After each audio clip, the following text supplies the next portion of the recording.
एक अकेला सब पर भारी में अकेला में उन्होंने कहा कि अकेले 240 ले आए और आप लोग मिल के भी सारे नहीं ले आए, लेकिन कहते हैं कि हम ही जीते हैं। 40 सरकार उनकी चल रही है। 40 पार्टियों का भानुमति का कुनबा लेके चल रहे हैं और कह रहे हैं अकेले ले आए। 240 तो अकेले आए हैं बीजेपी। बेशक लेके आए हो क्या? सब 240 जहां जहां लड़े वो सब अकेले लड़े थे क्या? यूपी में अकेले लड़े थे, बिहार में अकेले लड़े थे, महाराष्ट्र में अकेले लड़े थे। दुर्भाग्य ये है कि 40 लोगों का कुनबा लेके भी अहंकार अभी तक कम नहीं हो रहा है और उस अहंकार की वजह से देश पिस रहा है। 240 ले आए तो नीट एग्जाम में धांधली होगी और कुछ नहीं होगा, क्योंकि सुप्रीम कोर्ट का डिसीजन आ गया, क्योंकि जांच एजेंसी इनकी कठपुतलियां सीबीआई और तमाम जांच एजेंसियां कर रही थी। क्या सीबीआई कभी भी धर्मेंद्र प्रधान को कटघरे में खड़ा करेगी? क्या सीबीआई कभी भी एनटीए के चेयरमैन को कटघरे में खड़ा करेगी कि उसने ऐसा किया है? जो व्यक्ति मध्य प्रदेश और छत्तीसगढ़ से कलंकित होकर आया हो। 14 तारीख को नतीजा आना था, 4 तारीख को क्योंकि रिजल्ट इनके विपक्ष में आते हुए नजर आए तो नीट का रिजल्ट 4 तारीख को देकर भाग गए। सीबीआई लिखेगी इस बात को कि एनटीए चेयरमैन ने ऐसा किया है। एनटीए चेयरमैन को टच नहीं कर सकते, बिल्कुल ये चिमटे से नहीं पकड़ सकते, क्योंकि वो इनकी सबकी पोल पट्टी खोल देगा। मध्य प्रदेश छत्तीसगढ़ में बीजेपी आरएसएस के जितनी धांधलियां इनसे कराई होंगी वो सारी की सारी उगल देगा, इसलिए टच नहीं कर सकते। ये जुमलेबाजी करके यहां तालियां बजवा सकते हैं आप, लेकिन एनटीए के छात्रों को किस तरह से न्याय मिलेगा उसकी बात नहीं कर सकते हैं आप। यूनियन कार्बाइड में अरुण जेटली वकील थे या कौन वकील था, जरा बता दीजिए। नहीं थे। अब थे कि नहीं बोलिए आप। मैं फिर कहूंगा थे वो नहीं थे। मैं फिर कहूंगा ऑन रिकॉर्ड थे नहीं थे। अब वापस आते हैं। बोलिए आप। आपने कहा, अब सुनिए ना भाई, आपके बीच में नहीं बोला मैं तो सर गलत बोल आज का विषय एक मिनट प्रभु, आज का विषय एक मिनट, आज का विषय संसद था। संसद के अंदर क्या हो रहा है, मैंने 50 आरोप लगाए, आपने एक जवाब नहीं दिया। आप आज भी इस बात पर रहते हैं कि आप आज भी कह रहे हैं कि एक अकेला सब पर ही भारी है। अरे एक अकेला पूरे देश पर भारी हो रहा है और एक अकेले ने पूरे देश को बेरोजगारी की तरफ धकेल दिया। एक अकेले ने पूरी तरह से चाइना को मौका दिया है कि वो जमीन कब्जा के बैठा है। एक अकेले ने देश के अंदर गरीबी को बढ़ाया है। एक अकेले ने 80 करोड़ लोगों को राशन फ्री का देने के लिए मजबूर कर दिया। एक अकेले ने SC ST के ऊपर 50% जो अत्याचार है वो बढ़ गए। एक अकेले ने महिला अत्याचार बढ़ा दिया। एक अकेले ने किसानों की आत्महत्या बढ़ा दी। और ये जो खटाखट की बात करते हैं, रोज खटाखट ट्रेन एक्सीडेंट हो रहे हैं, वो भी एक की वजह से हो रहे हैं।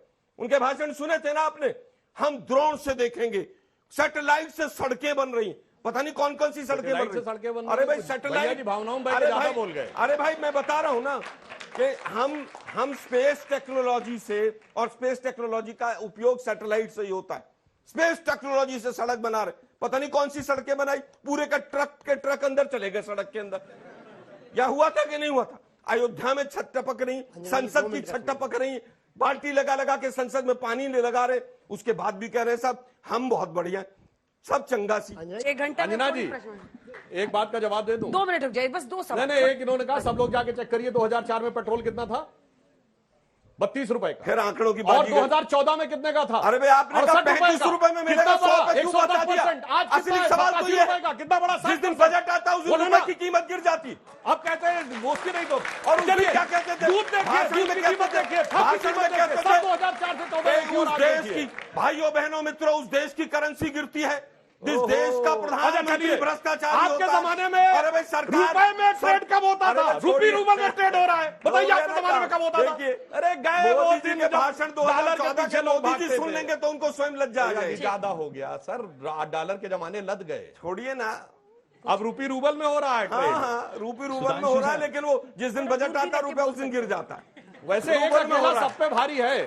देखिए 140 साल पुरानी कांग्रेस को एक अकेले ने लाके 100 के नीचे 3 बार टपका दिया है। वो एक अकेला सब पे भारी मैं मानता हूं, आपकी पार्टी के लिए एक अकेला सब पे भारी। क्या एक अकेले ने टपकाया है? अगर जो जनता जो है उसका कोई सम्मान नहीं करते। मेरा सवाल आपसे, आप इतनी बड़ी बड़ी बातें बोलते हैं, मतलब सरकार की बहुत सारी नीतियां देखिए, अच्छा भी है।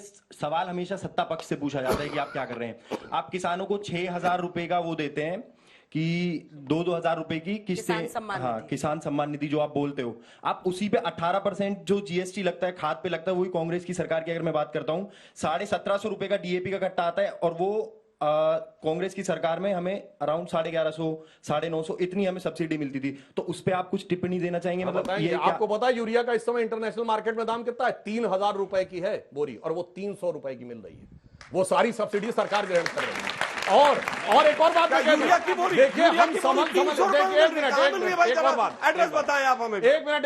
अरे भाई 300 रुपए में कहां यूरिया की बोरी मिल रही है? अरे भाई, हम सारे किसान पूरी बात होने दीजिए भाई। नहीं, आज तक एड्रेस बताओ कि 300 रुपए में बोरी कहां मिल रही है? सारे हिंदुस्तान के किसान वहां जाएं और वहां से बोरी खरीदें। फ्री स्टाइल मैच ना करें समय, आप बारी इतनी बड़ी झूठ है, आप उसको रोक नहीं रहे। तो आप उसके पास जवाब दीजिए ना। अरे आपने झूठ बोला था, आप बताइए, यूनियन कार्बाइड को कब दिया बोरी कहां मिले? आप वो एड्रेस बताइए। छोटे सवाल में बोरी अरे मिल रही है, जनता के खाद सवाल कट्टे। पूछिए, बीच में समाजवादी से भी पूछ जो लीजिए। मर्जी झूठ बोल के चले जाओ। नमस्ते सुधांशु सर, लेकिन सर सवाल आपसे नहीं, इनसे है, कांग्रेस की पार्टी से।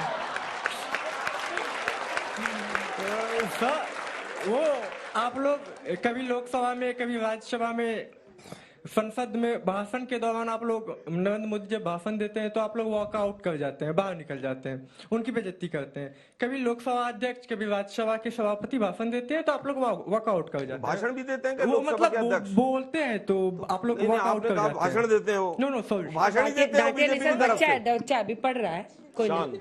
तो आप लोग बाहर निकल जाते हैं। हम जैसे युवा जो पहुंचो जो हम लोग जर्नलिज्म की तैयारी कर रहे हैं, जो लोग नेता बनना चाहते हैं, वो लोग अगर आप लोगों को देखेंगे तो क्या सीखेंगे? इनका एक बहुत ही सॉलिड जवाब दीजिएगा सर। मैं बहुत सोच रहा था किसी भी पक्ष से पूछूंगा। देखो आलोक जी कभी शो से वॉकआउट नहीं करते हैं, जिससे उनसे नहीं उसका वो कह रहे हैं वॉकआउट देख देख के क्या सीखे हम लोग। कि नेता बनना चाहता है, बहुत देर से बता रहा था मुझे। दो चीजें इस सवाल में, दो चीजें फंसी हुई। पहला तो यह है कि विपक्ष जो सवाल पूछ रहा है वो आप बच्चों के लिए ही सवाल पूछ रहा है। अगर नीट के एग्जाम के ऊपर, पेपर लीक के ऊपर, अगर वहां पर ट्रेन एक्सीडेंट के ऊपर अगर कोई बात हम कर रहे हैं या बाकी राज्यों के लिए बात कर रहे हैं तो विपक्ष आपके लिए कर रहा है। पहले सवाल का आपका उत्तर। दूसरी चीज, आप जो बार बार कह रहे हैं कि क्या सीखेंगे, अरे भाई अगर राज्यसभा के चेयरमैन और लोकसभा के स्पीकर जिस तरह का माहौल बना रहे हैं, जिस तरह से वहां पर एक हेडमास्टर का रोल अदा कर रहे हैं, ये तो छोड़ दीजिए कि आप क्या सीखेंगे। हिंदुस्तान की विधानसभाओं में जो अध्यक्ष बैठे हुए हैं वो क्या सीखेंगे, उसके ऊपर सोचिए जरा।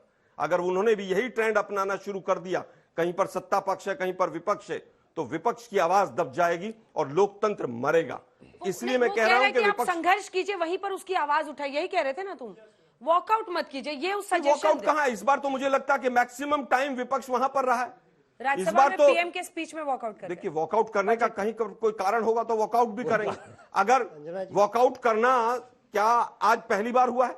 ठीक, 2-2, 2.5 महीने संसद नहीं चलने दी और 2G में सबको बरी कर दिया। यही काम बीजेपी पहले करती थी, जो ऑपोजिशन में रहता है वो यही करता है। हम तो केवल किसी मुद्दे पर वॉकआउट कर रहे हैं। आपकी सरकार आई या 10 साल आज सरकार को हो गए, आपने 2G पर सबको बरी कर दिया और उसके बाद आपने 2.5 महीने तक संसद नहीं चलने दी। और आज सुषमा स्वराज जी और हमने नहीं चलने दी, कोर्ट ने केस किया था। अरे कोर्ट ने कहा था चलने नहीं दी, कोर्ट ने केस किया था। एक मिनट, क्या कोर्ट ने कहा था संसद मत चलने दो?